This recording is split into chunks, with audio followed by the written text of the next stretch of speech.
नमस्कार दोस्तों। तो स्वागत है आपका सोच रिबूट के एक और नए एपिसोड में।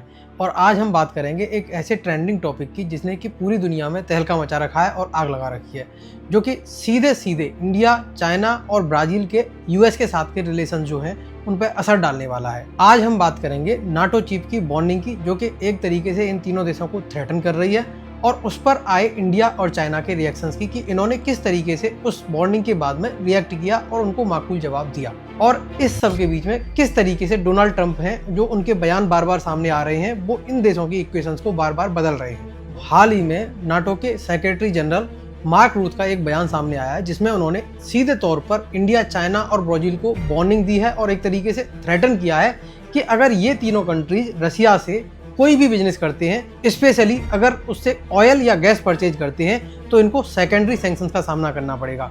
और वो सेकेंडरी सैंक्शंस जो होंगे वो 100% एप्लीकेबल होंगे। उन्होंने स्पेशली ये भी मेंशन किया कि रसिया पीस टॉक्स में पार्टिसिपेट करने से मना कर रहा है और अपना एग्रेशन लगातार बढ़ाता जा रहा है यूक्रेन के ऊपर। तो ऐसे में इन तीनों देशों को सामने आकर रसिया को टेबल पर बातचीत करने के लिए, झुकाने के लिए खड़ा होना चाहिए यूएस के साथ में। अगर ये देश ऐसा नहीं करते हैं, मतलब एक तरीके से उन्होंने थ्रेटन ये किया है कि अगर वो यूएस की बात नहीं मानते हैं तो वो इन देशों पर सैंक्शंस लगा देंगे। इस तरीके से समझ में ये आता है कि यूएस के जो नए राष्ट्रपति डोनाल्ड ट्रंप आए हैं, उनको किसी भी कंट्री के साथ में यूएस की जो भी लॉन्ग टर्म पार्टनरशिप थी उसकी कुछ भी नहीं पड़ी हुई है। वो सिर्फ और सिर्फ बिजनेस करना जानते हैं। लेकिन इससे अगर हम देखते हैं तो लॉन्ग टर्म में जो कि यूएस के पुराने राष्ट्रपति थे, उन्होंने इतनी मेहनत करके इन देशों के साथ में अपने रिलेशंस अच्छे किए थे। चाइना के साथ में मानते हैं कि बहुत ज़्यादा अच्छे रिलेशंस नहीं थे, बट इंडिया के साथ में यूएस काफ़ी अच्छे रिश्ते एंजॉय कर रहा था, और अगर ये चाहते तो उन रिश्तों को कंटिन्यू कर सकते थे।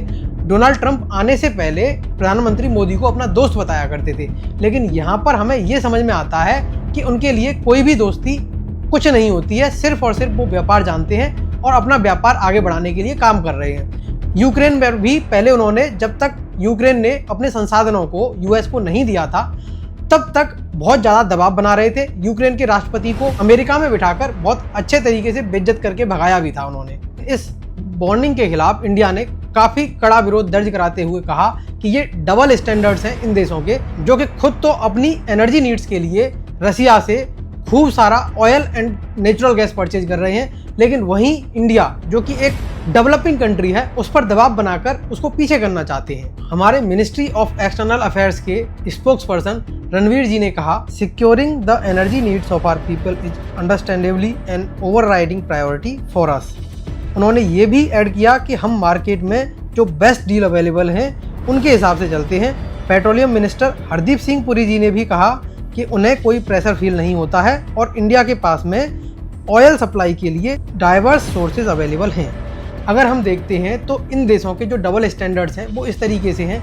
अभी कुछ दिनों पहले एक रिपोर्ट सामने आई थी जिसमें बताया गया था कि यूरोपियन कंट्रीज जितना पैसा एक एड के रूप में यूक्रेन को प्रोवाइड करा रहे हैं, उससे ज़्यादा पैसा वो रसिया को oil and natural gas purchase करने के लिए दिए जा रहे हैं। तो इससे साफ साफ पता चलता है कि कौन रसिया और यूक्रेन के वॉर को फंड कर रहा है। लेकिन इनके डबल स्टैंडर्ड्स ऐसे हैं जो कि डेवलपिंग कंट्रीज हैं उन पर दबाव बनाते रहेंगे और खुद चुपके से सारा खेला करते रहेंगे। यहाँ पॉइंट की बात यह है दोस्तों कि इंडिया ने यहाँ पर साफ कर दिया है कि हम अपने एनर्जी नीड्स को पूरा करने के लिए हमें जो हमारे पास में सबसे बेस्ट ऑप्शंस अवेलेबल होंगे वहाँ से हम ऑयल परचेज करेंगे, गैस परचेज करेंगे, और किसी भी तरह के डबल स्टैंडर्ड जो कि यूरोपियन कंट्रीज जो दिखाती हैं या नाटो चीफ ने जो भी कहा है उसके प्रेशर में हम बिल्कुल भी नहीं आएंगे।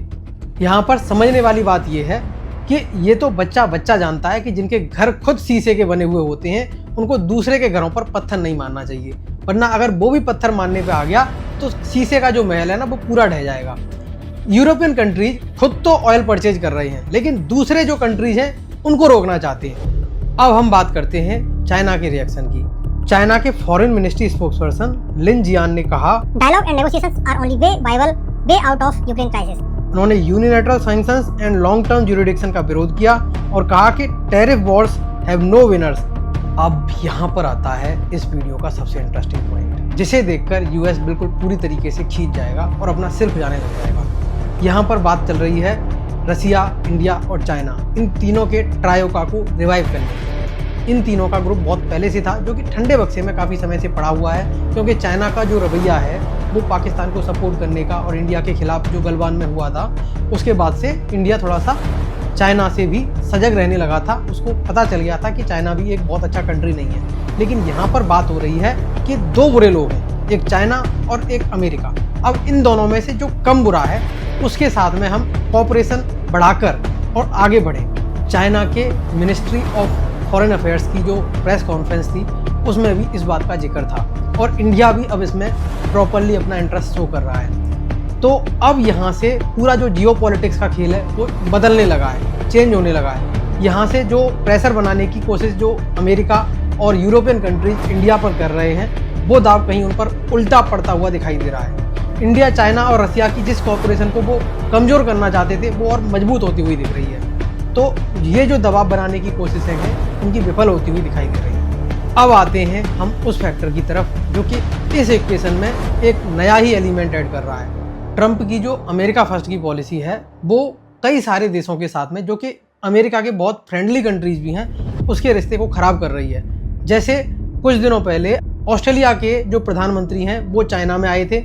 यूएस ने चाइना और जापान से ये पूछा था कि अगर रसिया के ऊपर किसी भी तरीके से उनको अगर हमला करना पड़ा तो वो इसमें साथ आएंगे या नहीं आएंगे। इसका जवाब ऑस्ट्रेलियन प्रधानमंत्री ने चाइना में आकर चाइना का समर्थन करके किया। तो इससे समझ में आता है कि अमेरिका डोनाल्ड ट्रंप की इन नीतियों के तहत अपने जो पुराने रिलायबल पार्टनर्स हैं उनको भी कहीं पीछे छोड़ता हुआ जा रहा है और उनसे भी आइसोलेट होता जा रहा है। कुछ दिनों पहले यूएस राष्ट्रपति डोनाल्ड ट्रंप का एक बयान ये भी सामने आया था कि इंडिया के साथ में उनके जो नेगोशिएशंस हैं ट्रेड डील को लेकर वो फाइनल लेवल पर जा चुके हैं, लेकिन कहीं ना कहीं कोई ना कोई परेशानी सामने आ जाती है और ट्रेड डील फाइनल होने से पहले ही ठंडे बक्से में चली जाती है। पूरे तरीके से ठंडे बक्से में नहीं गई है। अभी हो सकता है कि ट्रेड डील पर बातें भीतर खाने चल रही हों और बहुत अच्छी ट्रेड डील होकर सामने आए, लेकिन ये ट्रेड डील होने से पहले जिस तरीके के जो धमकियां यूएस भारत को दे रहा है उससे लगता साफ साफ ये है कि इंडिया का भी इंटरेस्ट उस ट्रेड डील को लेकर धीरे धीरे कम होता हुआ दिखाई दे रहा है। ट्रंप के कुछ ऐसे स्टेटमेंट जैसे कि ब्रिक्स की मेंबरशिप पर एडिशनल टैरिफ्स, ऐसे जो स्टेटमेंट्स आते हैं ना, वो इंडिया और यूएस के रिलेशंस को नोइंगली और अननोइंगली, जो ट्रंप है वो चाहते नहीं है कि इंडिया और यूएस के रिलेशंस खराब हों, बट अनविलिंगली वो इंडिया और यूएस के रिलेशंस को खराब करते हुए जा रहे हैं। और यूएस और इंडिया में एक सहमति न बन पाना या एक कॉन्फिडेंस बिल्ड न हो पाना, उसकी एक वजह ये भी है कि भीतर खाने कहीं ना कहीं यूएस पाकिस्तान को इंडिया के खिलाफ सपोर्ट करता रहता है। कभी अपने जो फाइटर जेट्स होते हैं वो पाकिस्तान को पकड़ा देता है, तो कभी बेल आउट पैकेज देकर पाकिस्तान की इकोनॉमी को उबारने का काम करता है, जिस पैसे को यूज करके पाकिस्तान इंडिया में आतंकवाद को बढ़ावा देता है। तो इस तरीके से इंडिया और अमेरिका की जो दोस्ती है उस पर कहीं ना कहीं एक प्रश्न चिन्ह खड़ा होता रहता है कि ये दोनों एक दूसरे के अलाइज बन सकते हैं या नहीं बन सकते हैं। वैसे इंडिया और यूएस खुद को अलाय न बताकर एक स्ट्रेटेजिक पार्टनर बताते हैं। दोस्तों, ये सारे डेवलपमेंट्स बहुत क्रूशियल हैं। तो यहाँ पर सोचने वाली बात ये है कि RIC को जो रिवाइव करने का सपना है, क्या वो पूरा हो पाएगा? क्या इंडिया और यूएस अपने ट्रेड रिलेशंस को बेहतर बना पाएंगे? किसी एक ट्रेड डील तक वो पहुंच पाएंगे? क्या ग्लोबल ऑर्डर में एक और नया बैलेंस बनेगा जिसमें कि रसिया, इंडिया और चाइना आकर साथ में खड़े होंगे और बाकी सारे कंट्रीज से मुकाबला कर रहे होंगे? इस मुद्दे पर आपकी क्या राय है? यहाँ पर इंडिया का स्टांस सही है या गलत है?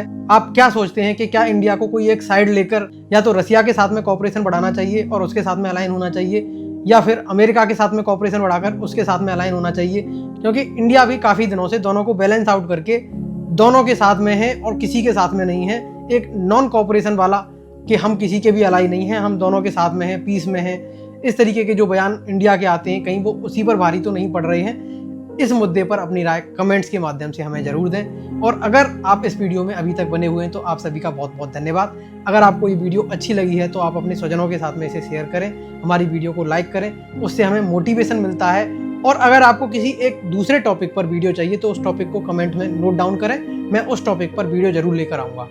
तो आपका इस वीडियो में बने रहने के लिए बहुत बहुत धन्यवाद। नमस्कार, जय हिंद, जय भारत।